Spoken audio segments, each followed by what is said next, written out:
Senhor Deus, nós queremos ouvir Tua voz nessa manhã. Eu te peço perdão pelos meus pecados. Reconheço que sou limitado e careço da Sua misericórdia sendo renovada todos os dias em minha vida. Nós precisamos ouvir o Teu Espírito Santo. Nós precisamos da revelação que vem do Teu Espírito Santo. Nós precisamos estar na Sua presença e ser tocados pelo Senhor. Fala conosco nessa manhã, Senhor. Repreenda todo mal, todo espírito de religiosidade, todo sofisma, toda altivez.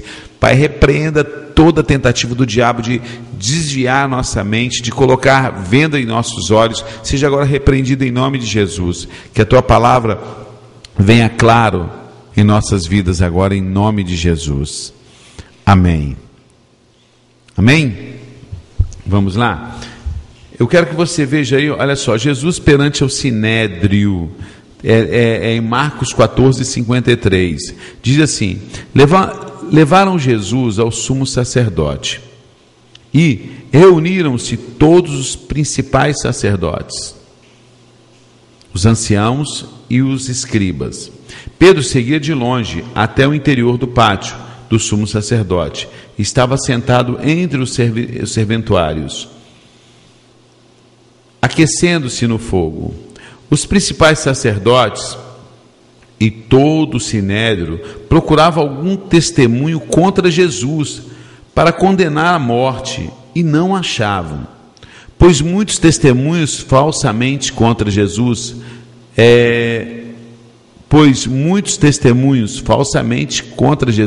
mas os depoimentos não eram coerentes.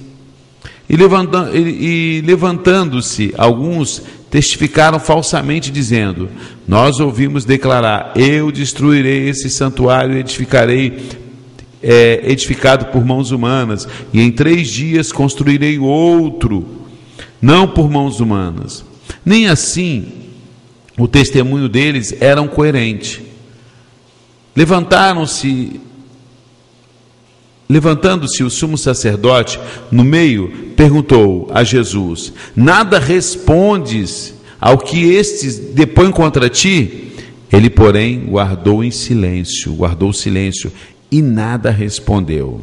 Preste atenção, ele nada respondeu, hein?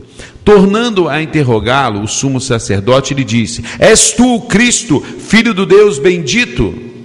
Aí Jesus responde: eu sou.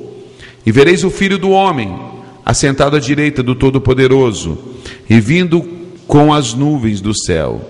Então o sumo sacerdote rasgou suas vestes e disse: que mais necessitamos de testemunho? Ouviste a blasfêmia que vos parece? E todos julgaram o réu de morte.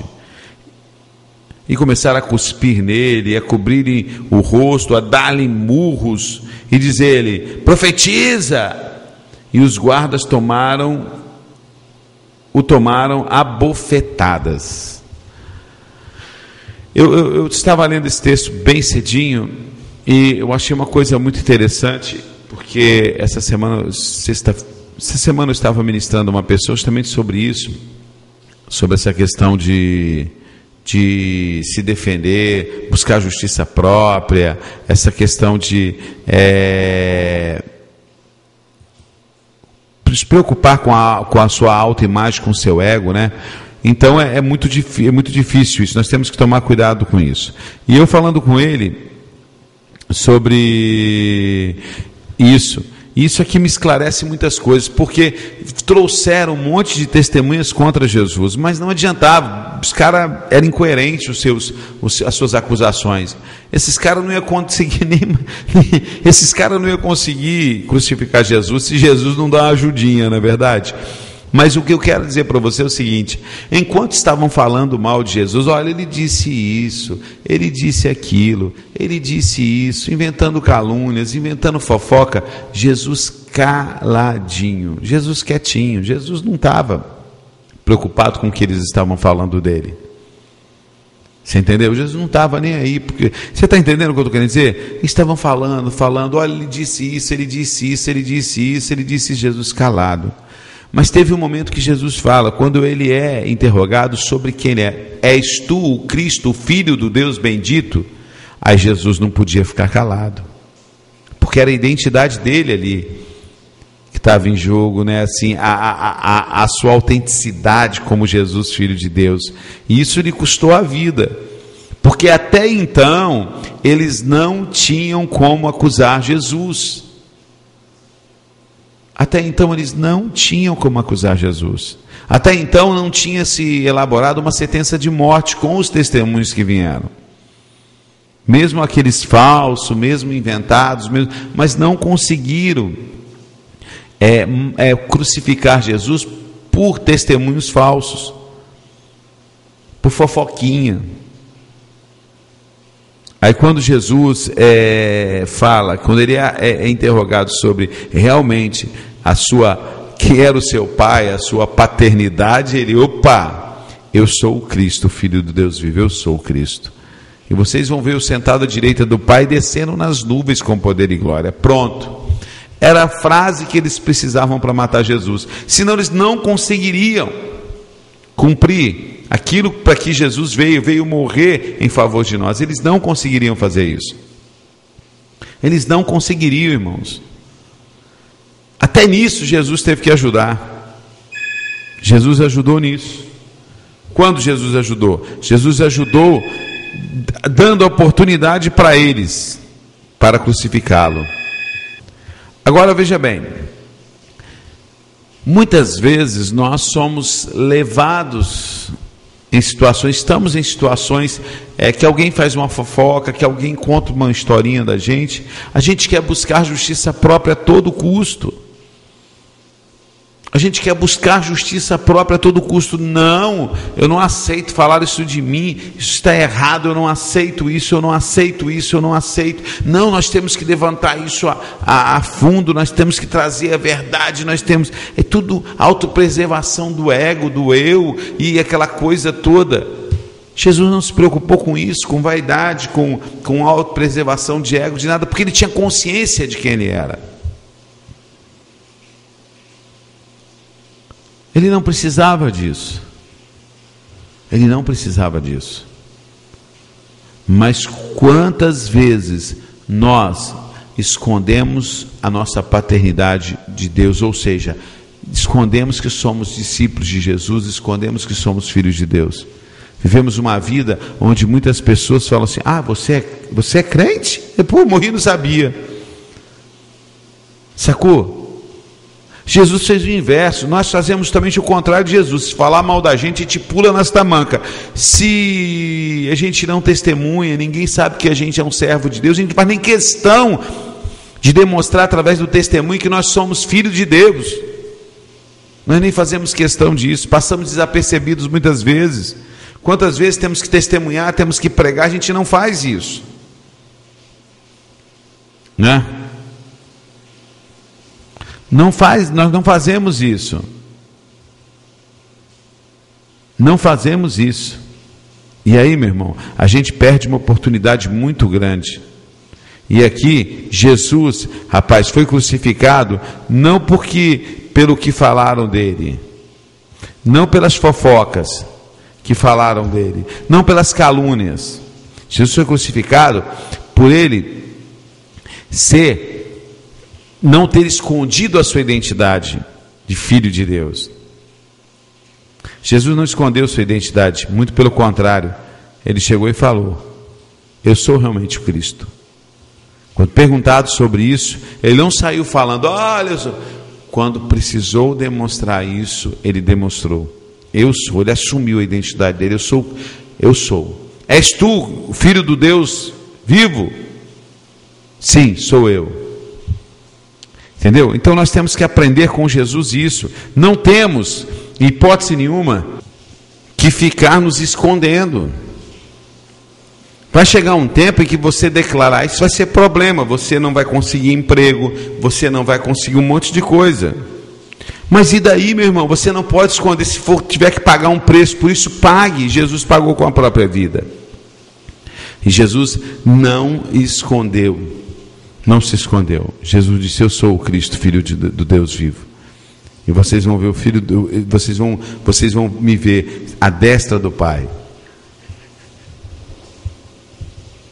e vindo depois nas nuvens com poder e glória. Entendeu? Esse é Jesus. É por isso que crucificaram. Então não se preocupe quando falarem mal de você. Não se preocupe quando levantarem falso testemunho contra você. Não se preocupe se tirarem sarro de você porque você é um servo de Deus, você é um discípulo de Jesus. Não se preocupe com nada disso. Se preocupe se você está negando a Cristo. Então, enquanto estiveram falando isso de Jesus, Jesus ficou calado. Aqui fala, ele ficou calado. Mas quando foi colocado em xeque a sua identidade, opa, eu sou. Ele ia mentir? Jesus não podia mentir. Ele ia se omitir? Jesus não. Preocupado com resposta das calúnias, ele não estava. Mas quando ele perguntou, tu és o Cristo, filho de Deus vivo? Aí Jesus sou. Por isso mataram Jesus. Senão não conseguiriam crucificar Jesus.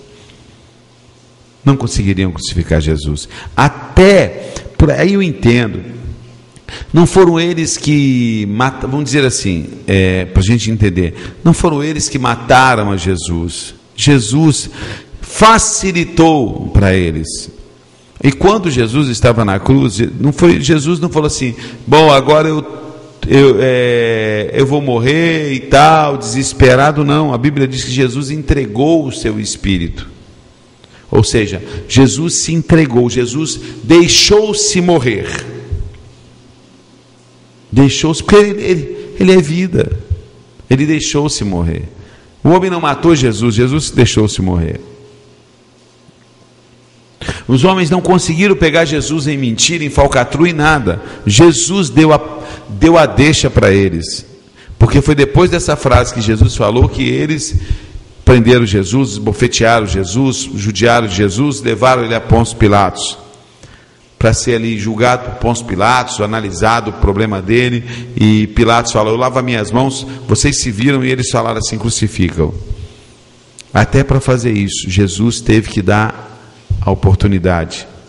Então, o controle está na mão de Jesus. Irmão, o controle da sua vida está na mão do Senhor Jesus. O controle. Tudo o que aconteceu com Jesus foi predito pelo profeta, que ele seria traído pelas moedas, que se furaria o seu lado, que nenhum osso do seu corpo seria quebrado, que seria morto fora da cidade, que nasceria de uma virgem, que nasceria em Belém, entendeu? Tudo de Jesus foi predito antes, séculos antes. Isso para provar para a gente que o Senhor está no controle de tudo. Isso para provar para mim, para provar para você, que o Senhor tem um controle de nossas vidas. O Senhor tem um controle de nossas vidas. Então, você tem que entender agora. Você tem que entender agora. O controle sobre a minha vida está nas mãos do Senhor. Fala assim: o controle sobre a minha vida está nas mãos do Senhor. A nós só cabe obedecer. Obedeça. Não se preocupe em se defender. Não se preocupe em preservar sua autoimagem. Se preocupe em preservar a sua identidade como filho de Deus. Preocupe em preservar a sua identidade, sua autenticidade. Eu sou sim. O que falam de mim não importa. O importa é o que eu sou. Sou filho do Deus vivo. E eu vivo para Ele. E eu sirvo a Ele. E eu consagro a minha vida a Ele. A Ele sim. Nisso você se preocupe. Em manter a chama do Senhor no seu coração aceso. Isso você se preocupe em manter essa identidade de filho do Altíssimo. Nisso você deve se preocupar. Fora isso, o que falam de você, não importa. Deixa para lá. Mas a sua identidade como filho de Deus, isso você não pode negociar. Você não pode negar a Cristo. Você não vai poder negar a Cristo. Você não pode. Você tem que, se for preciso morrer, confirmando que o Senhor é teu Senhor e seu Salvador, morra confirmando isso. Mas não negue a Jesus, porque Jesus não negou aqui. És tu o Cristo, Filho do Deus vivo? Sim, sou. Ah, blasfemou, vai matar, vão matar ele, mata. Não tem problema. Não tem problema. O importante é que ele não negou o Pai. Pagou com a vida. Ok? Pagou com a vida. E nós temos que fazer o mesmo, seguir o exemplo de Cristo. Ok? Que Deus te abençoe tremendamente, que essa palavra penetre no teu coração e nele faça morada, em nome de Jesus. Nosso site é o www.amazongospel.com.